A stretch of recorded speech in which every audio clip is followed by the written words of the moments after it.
Welcome to the Blended Podcast with Magan and Derek. A place for laughter, life, and a little bit of lunacy. If you're sharing kids, juggling holidays, and scheduling your way through everyday life, or if you just want to hear from two people who do, then you're in the right place. Hey guys, today we are talking about, well, of course, blended families. Right, and the holidays. Yes. What works best for us. We just have 2 points of view, you know what I mean? And like for Derek's situation is different than my situation. And just thought we would bring some things that work best for us that we've learned along the way to better help you guys figure out the holiday situation. Maybe it's new to you. And I think at the end of the day, what you said right there to start out with is what works best for me doesn't work best for you. Right. You can't, there's no cookie cutter solution to your blended family situation and the holidays. You know, I get a lot of guys who have recently going through divorce or custody battles. How and they're do like, you do this? What's your schedule? How do you do it? Right. I'm like, we just have to figure out what's best for us. Like, well, and honestly, for us, a lot of it is set in stone, but there's a lot of winging it, you know, figuring it out. Okay, here we are. So here's our plans. What are your plans? What works best for you? And obviously having a healthy relationship, you know, with the other parent is monumental. Like if you can't communicate, then this isn't, you know, I can't imagine not being able to communicate well, you know, and work it out, because that's the only way this is going to work, and it's only going to help benefit the kids. The kids are the most important thing here. They're who matters, who is affected the most in all of this. So just putting all of our expectations aside, all of our, well, this is the way we've always done it. Yep, that's family huge. traditions. You know what I mean? When you were married, you know, to your ex, there were ways and things you did things. And you probably brought those from your childhood. Right. Well, here's how we do it. And then you get divorced, and then you get remarried. You have a whole new set, plus your old traditions. Right. And a lot of that you have to let go of. And you got to think about this, too. Like, you're not only adding, like, for us. So they got a Christmas with their mom now. Right. They have Christmas with their dad. Right. Well, they've still got Christmas with both sets of grandparents. Mm-hmm. Well, I get married. Right. To Jesse. Now we have another Christmas, set of grandparents. Right. With them. Right. You know, and so you're adding a lot more to their plate. Yeah. And so the expectations for them can be very, very stressful. Right. Very, very high. They're kids. Absolutely. And I think it's so tough because of traditions. But I think the most important thing that both of us have learned is creating new traditions. So what's one new tradition you've created? Well, like for us, for instance, my daughter she is always with me. So I don't have to deal with this as far as we go. But my husband's daughter, Lena, we have to, you know, work it out with her mom. And the communication is fabulous in this situation. Yeah. So I couldn't ask for anything better.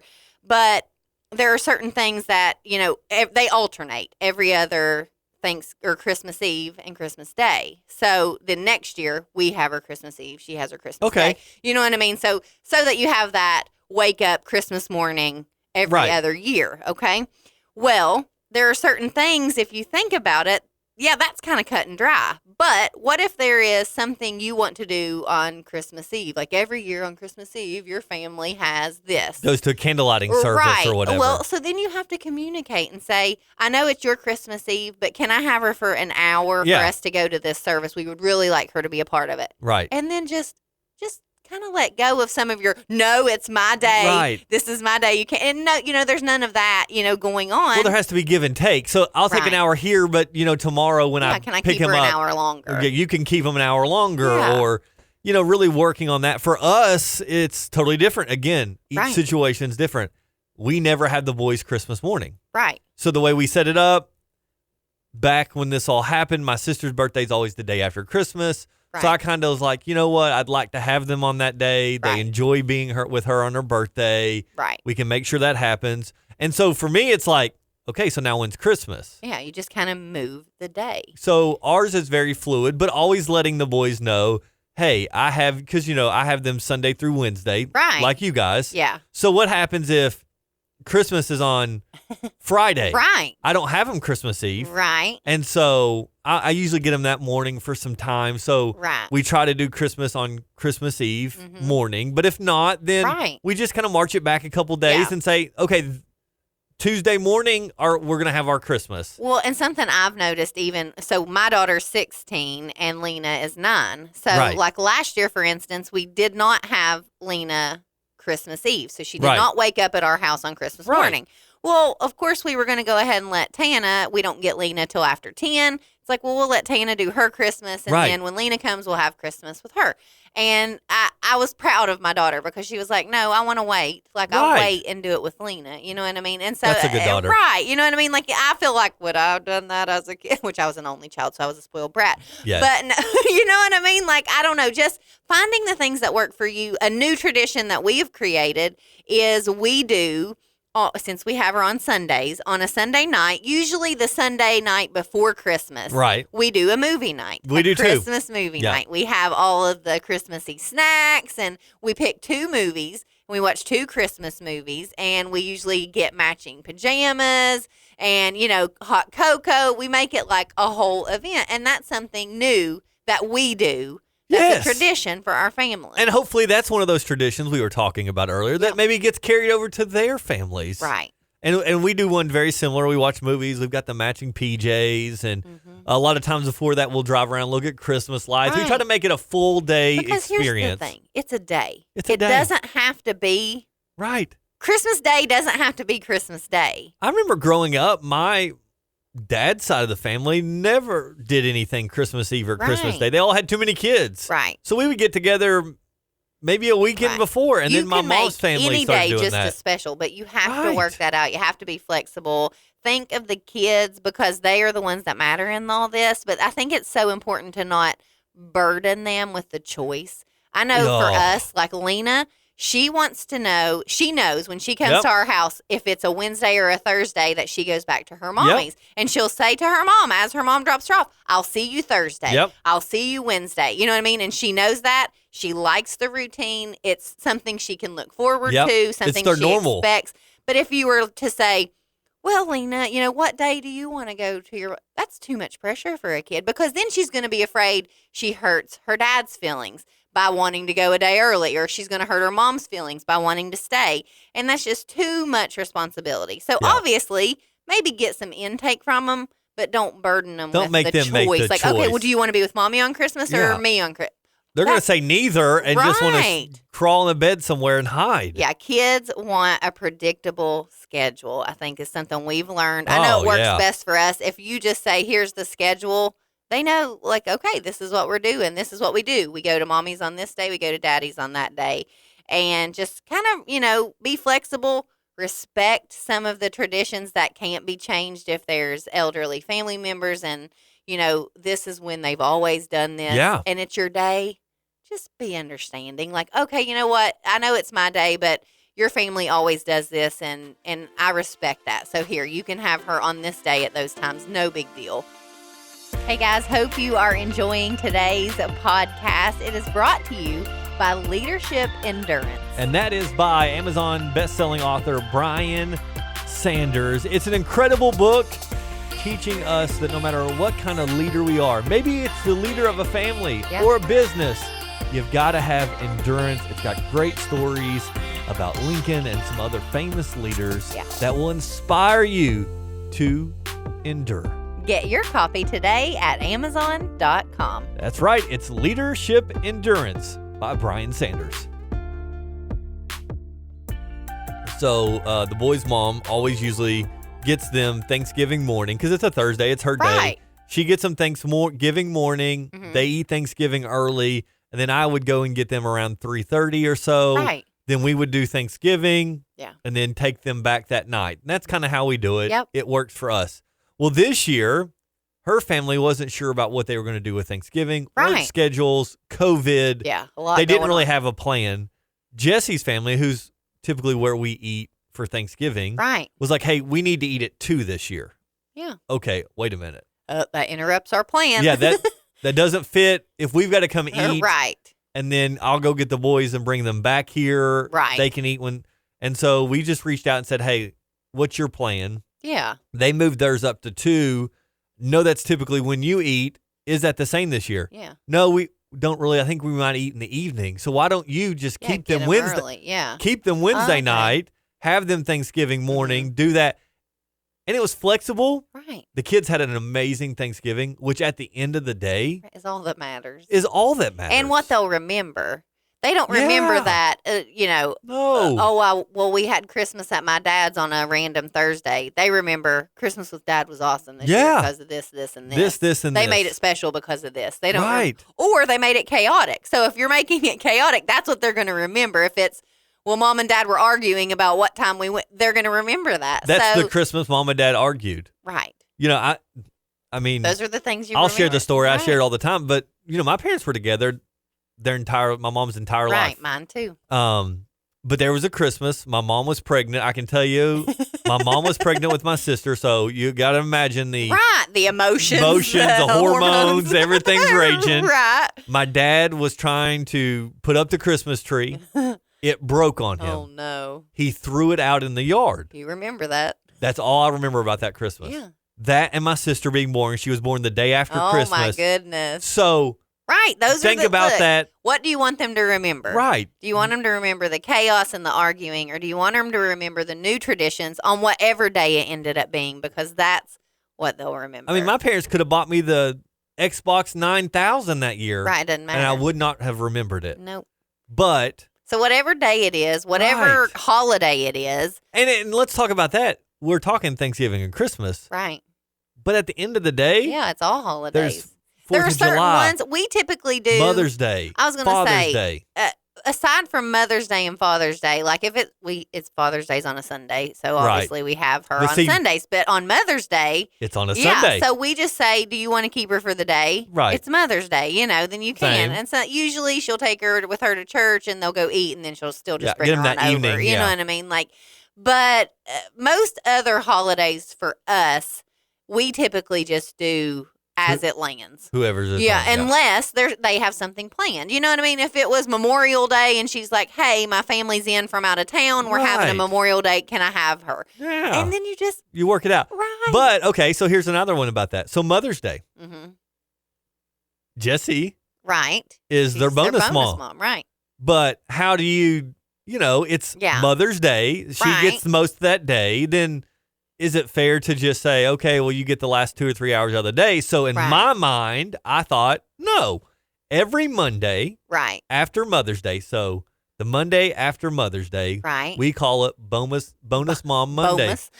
Bonus Mom Monday. And we celebrate her that day. That's awesome. And that's not a tradition. Something we do, but Tana is there to celebrate with me on Mother's Day. So we just. But that might work for you. And again, it's just creating things that work.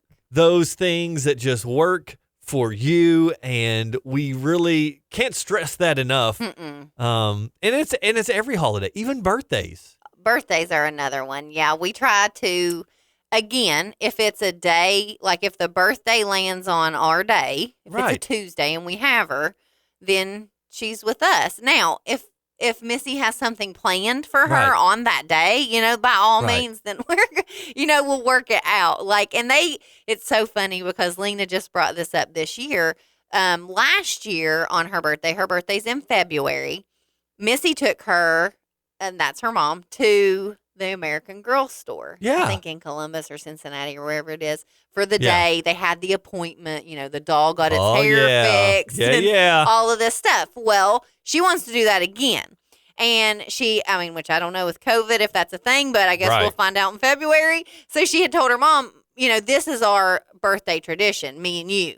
And so she came to our house and she said, you know how my tradition with my mom is to go to the American Girl store on my birthday. And, we're like, well, yeah, sure. You've done it once. Yeah. It's your tradition. Absolutely. Absolutely. You started it. She goes, well, I want to start a tradition with you, Dad. That's what she told Chris. And he's like, okay. She's like, I was thinking we could go to Great Wolf Lodge, me and you, for our birthday tradition.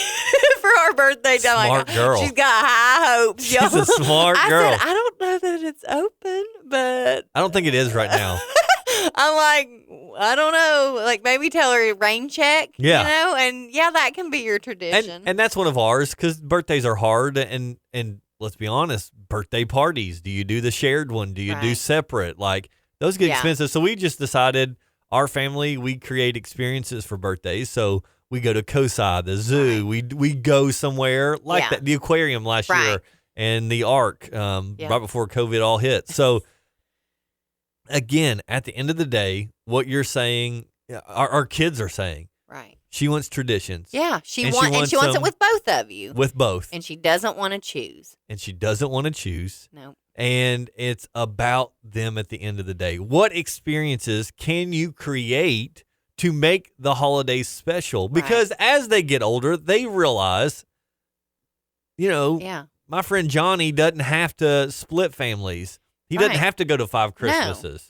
And it can either be a special thing, like, I got 2 Christmases, or it can be a bad thing. Well, I had 2 Christmases and my parents argued and I had to go here and I had to do this. And that's what they'll remember. Right. You know what I mean? Like, I had friends growing up and I remember it was not a positive experience for them, going back and forth. And for us, I feel like, and I'm not tooting our own horn. No. But I feel like we do a really good job of working it out. And I know it's hard. I came from a very traditional family. Like our parents were married. You know what I mean? My parents were married my whole life until my mother passed away. Your parents were married your whole life until your mother passed away. Things were done a certain way. We always went to my granny's at this time. We always did this. This is what everybody did every year of my life. Yeah. And I remember that. You know what I mean? So I'm coming from a place of not having to go to 2 places. So the last thing I want is to make, these precious babies uncomfortable or have to pick or feel like they can't show too much attention to this parent or this parent or me. You know what I mean? Like, I don't ever want her to feel like she has to be a certain way with me. Right. I'm her stepmom. I love her. I always say, like, she has a wonderful mother. I'm just another person who loves her. Right. You know what I mean? I'm not trying to take anyone's place. Absolutely. I just want to add to the situation. Just be a bonus, and that's why we call it Bonus Mom. And just make sure that they know that they have another mom fighting for them. Yeah. And that's a bonus. Oh, my goodness. I think about, we all have that. We all have friends that their mothers were like second mothers to us. So it's no different.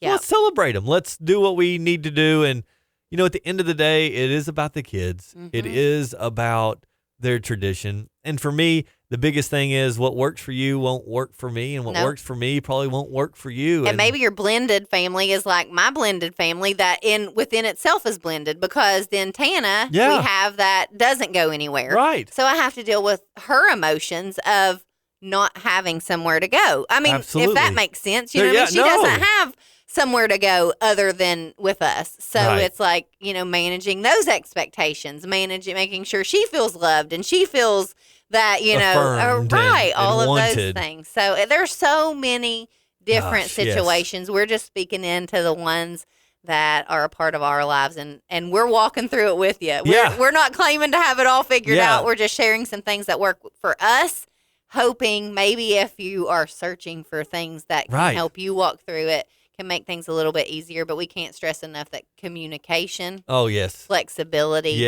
and just letting go of some of those expectations that you've had of this is the way it is, this is the way I want it to be. Right. And working it out together, you have to get along and work it out. And I was going to give you our disclaimer. We don't claim to know it all. We're just trying to figure it out with y'all. And we'd love for you to interact with us. Yeah. You could head to walkfm.org and click on the blended podcast link at the top. Yeah. Or if you want to just send us a text, you can send us a text to 855-592-5536 and just text us what you think about all this crazy learning that we're all having to do as blended families. Thanks for listening to the Blended Podcast with Magan and Derek, a positive alternative radio production. If you enjoyed the show, please take a moment to subscribe and rate us wherever you get your podcasts. You can learn more at walkfm.org.